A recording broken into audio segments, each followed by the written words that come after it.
আজকে আমাদের চাকরানি সামনে কালী পুজো আছে, তাই ঘর পরিষ্কার করতে ব্যস্ত।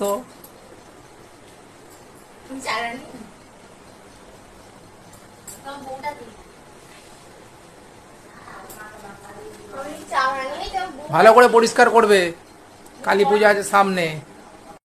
এরকম যদি একটা ঘরে ঘরে চাকরানি থাকতো সবার, তাহলে ঘর সব সময় চকচক করতো।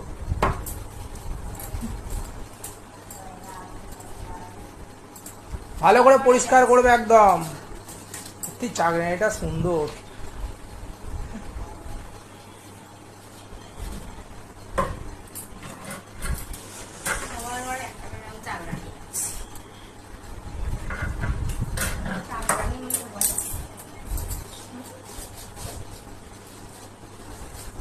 ওটা সেই বিয়ের এটা, তাই তো? ভালো করে যেন পরিষ্কার হয়, চকচক করে, সামনে কালী পুজো আসছে।